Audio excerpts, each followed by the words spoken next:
I just looked at a switch question here. Lots of things.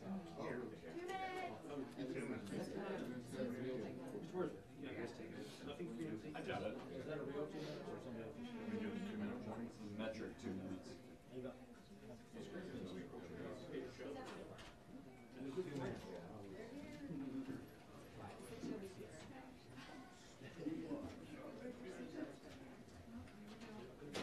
I'll be here in a second, peeps. Guess what he's wearing? Jeans, we got jeans. How are you? Boots.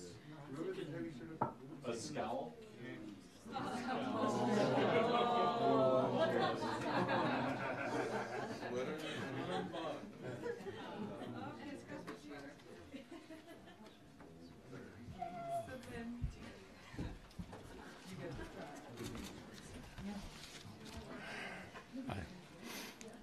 Well, good morning, everyone.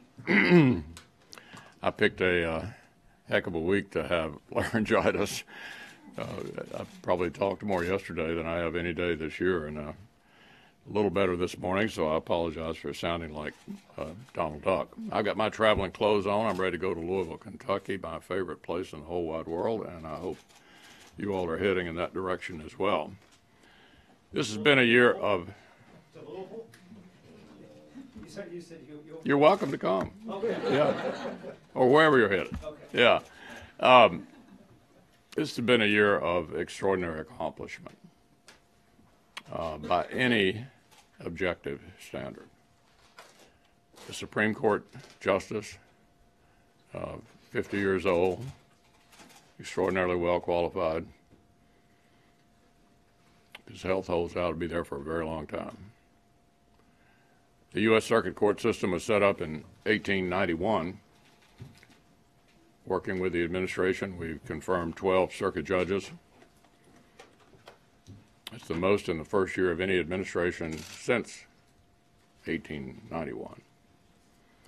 And of course, we just completed comprehensive tax reform. And there's nothing more challenging than that, which is why we haven't done it in 31 years.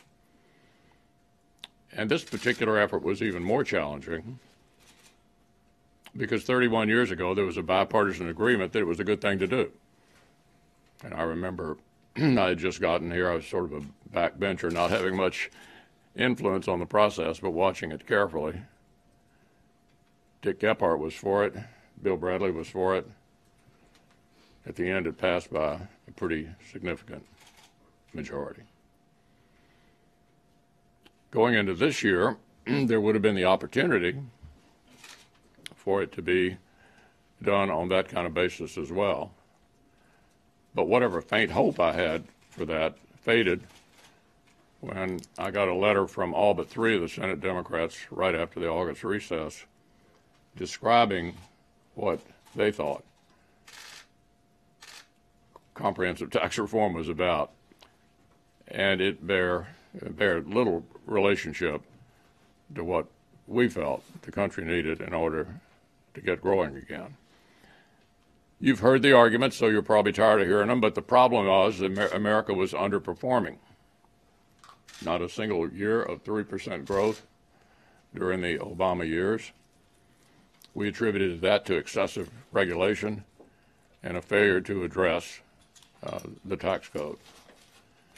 This administration, working with us through the Congressional Review Act, repealed 15 of the Obama-era regulations, and by the appointments that they made, all confirmed by the Senate, began to put new kinds of people at the SEC, at the NLRB, at the Food and Drug Administration, and all of these agencies that can slow an economy by excessive regulation. We believe a combination of regulatory relief and comprehensive tax reform, particularly the business side of the tax reform, making American businesses more competitive, making it less likely that jobs will be offshored, is the way to get the economy going again. And you all heard and wrote all the predictions about how corporations would react to this. And early indications are, with at least 11 announcements so far, that employees are going to benefit from this in a wide array of different ways, led off by AT&T's announcement that they were going to give 200,000 of their employees a $1,000 bonus for Christmas. That's not all we did this year.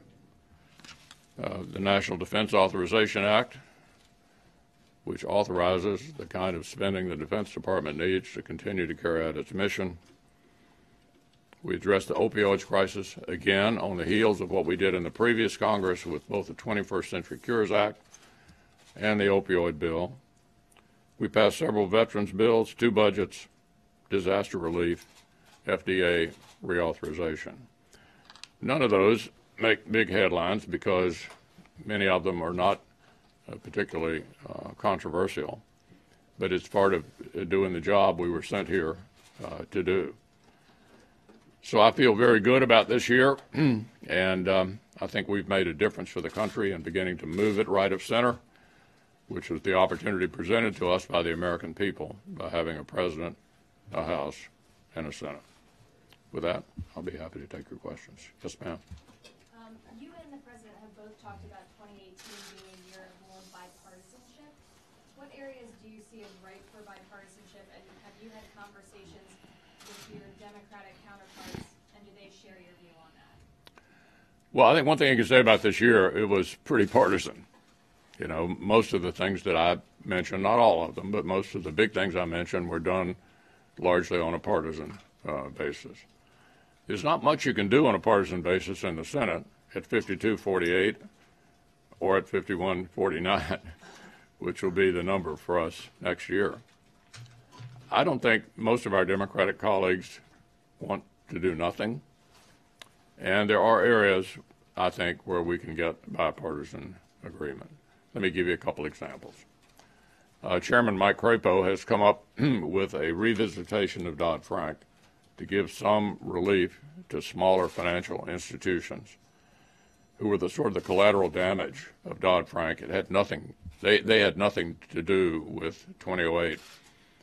It has a lot of Democratic co-sponsors. What is it? Does anybody know, 10 or 12? I think it was 10. 10. Well, you can do the math. That's an item I'm almost certain going to call up. We have a commitment on a bipartisan basis to address the DACA issue. And there's a working group with composed of people of widely diverse views on immigration. And I've said to them if they can come up with an agreement that the administration is comfortable with, and this includes Senator Durbin is in the group, and people on our side who have very different points of view about it, we'll devote floor time to that in January as well. So we're going to be looking for areas of bipartisan agreement because that's the way the Senate is. There are only a few narrow exceptions, as all of you know, to that principle in the Senate. Nominations and reconciliation, that's about it. Otherwise, you need to have some kind of bipartisan cooperation. Yeah. So you talked earlier in the year about the president sort of being new at this. You've obviously gotten a lot more done the back half of the year. What do you think he has learned about working with the Senate? What have you learned about working with this president and this White House that has changed over the course of this year? Well, I think we've established a really good working relationship. You could sense this tax exercise kind of brought everybody together because we knew we were not going to have any support on the other side. We worked together seamlessly, and I think we go into the new year with a high level of confidence in our ability to work together with the administration and to have similar priorities. What about, much was made in the closing days here about addressing the military spending, the chances of maybe lifting those defense sequester caps. We know that the sequester, particularly in defense, has been a problem since 2011. One would think that if it was actually a path to do it, that would have been lifted some of the time. Why do you think that there's a chance maybe to do this in the new year? And if not, what happens? Well, I hope we can, because earlier this year, in one of our partial funding bills, we did break out of the 50-50 symmetrical approach to this that our colleagues on the other side had been insisting on, that for whatever dollar you increase defense beyond the sequester, you'd have to increase domestic by a dollar. We broke out of that back in the summer, and I hope we can continue that, because the defense has actually been hit harder under the Budget Control Act than domestic programs have. So, and I think there's an urgency there. So it's not that we don't intend to help on the domestic side, but I hope our friends on the other side, like they did last summer, will recognize that defense has a greater need and was further behind as a result of the sequester. Manu? Just to follow up on Garrett's question, in the summer, you had a pretty tense period with the president. He publicly criticized you. You had what's been widely reported as a pretty tense phone call with him in mid-August. How specifically has your relationship evolved since that point? What was that point like? And secondly, when you have spoken to the president, has he ever brought up his concerns or anything about the Senate's Russia investigation? Yeah, well, with regard to the president's tweeting habits, I haven't been a fan until this week. I'm warming up to the tweets, actually. With regard to private conversations we've had, I don't have any observations to make about that. Yeah. Other than the information that was released last night, what is the Senate doing to address sexual harassment?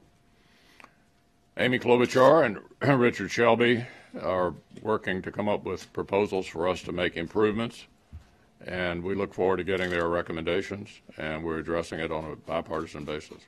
The House Speaker Ryan is holding listening sessions with members. He's making this a priority. Is there anything? Yeah, as you know, we already passed earlier on a bipartisan basis a requirement for mandatory training. In fact, I did that yesterday, and so we're moving forward aggressively to see what our shortcomings are and to address them. Yeah. So maybe at least one member of your conference wants to take another shot at the deal and replace Senator Graham. What are your thoughts on launching another reconciliation vehicle early next year to try to address that? Well, I wish them well. The Graham-Cassidy proposal, they intend to obviously continue to work on. And my view of that is, as soon as we have the votes to achieve it, I'd like to do that. The only observation I made yesterday that you may be referring to is 51-49 is a pretty tight majority, but I'd love to be able to make more substantial changes to Obamacare than we have. But it is important to note that the individual mandate tax is gone when the president signs the bill, as I understand he may do today. This is a requirement that people buy insurance that they don't want and don't need. And that was one of the pillars of Obamacare, and we've gotten rid of that.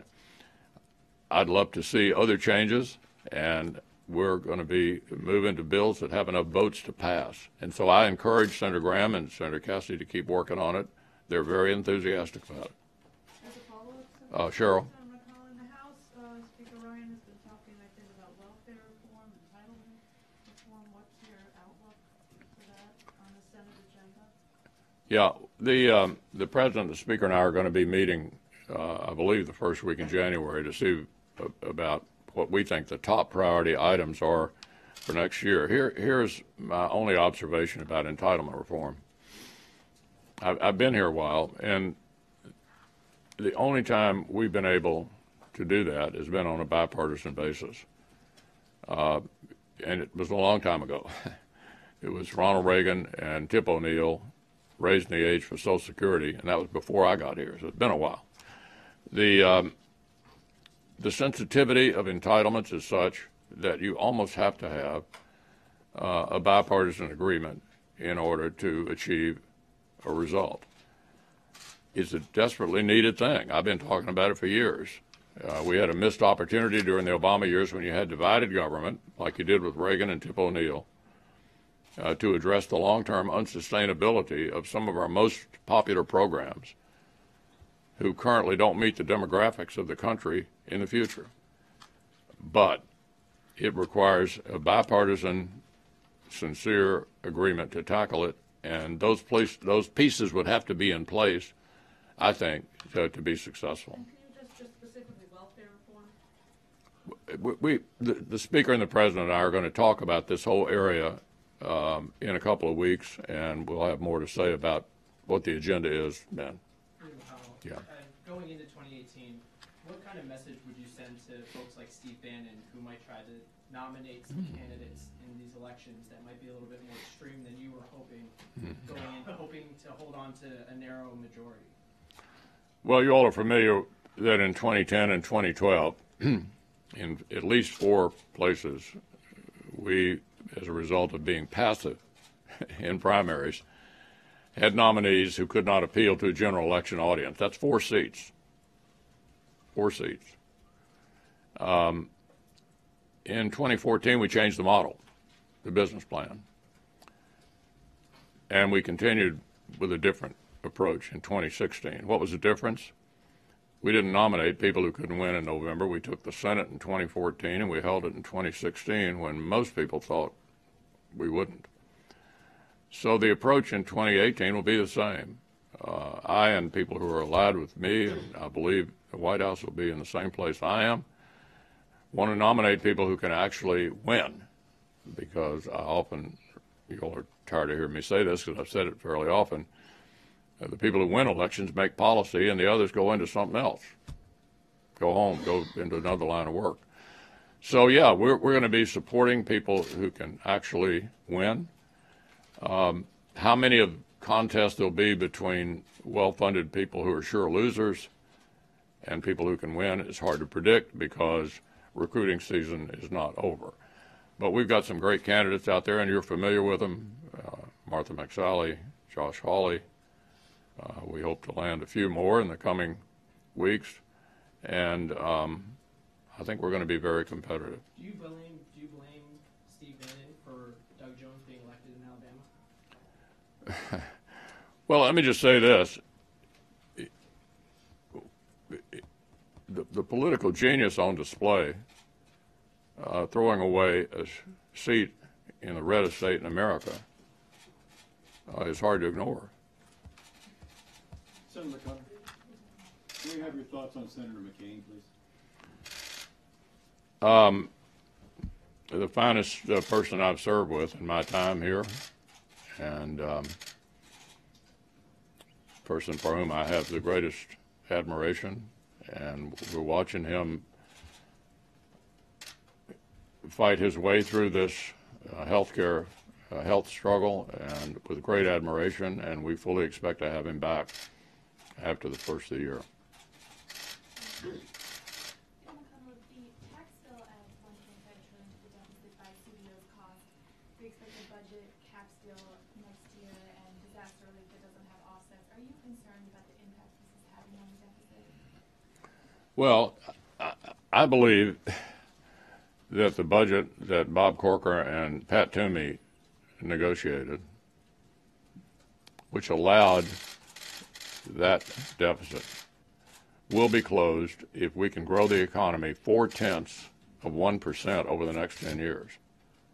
0.4% will close that gap. And so I don't believe it's going to be a deficit. I believe it'll be at best, at least revenue neutral. And if the economy responds in the way that we believe it's about to, and there's signs that that's happening already, I don't think we'll have any trouble closing that gap. Yes, sir. Mr. Leader, what is on the tax forecast for next year? What kind of policy are you going to be looking to pass? Extenders or disaster funding or technical corrections? Well, they're just kind of a potpourri of year-end things that were, in the end, not addressed yesterday that we'll have to turn to in January, and we'll work most of those out on a bipartisan basis and pass what we need to pass. On immigration, do you with border security or other enforcement measures? You asking me? Yeah, if there's Well, a look, pathway to citizenship for I think you all are familiar with the fact that I'm pretty supportive of legal immigration. The Secretary of Transportation came here at age 8, not speaking a word of English, and among many other aspiring immigrants, has realized the American dream. But there are improvements we could make in the legal immigration system. And what I hope comes out of this, we've been gridlocked on this issue for years. What I hope comes out of the opportunity the President's given us by saying you've got 6 months to redress the DACA issue, which most of us feel needs to be redressed, to do some other things in connection with that improve the legal immigration system. And one thing that I do think needs to be fixed is chain migration.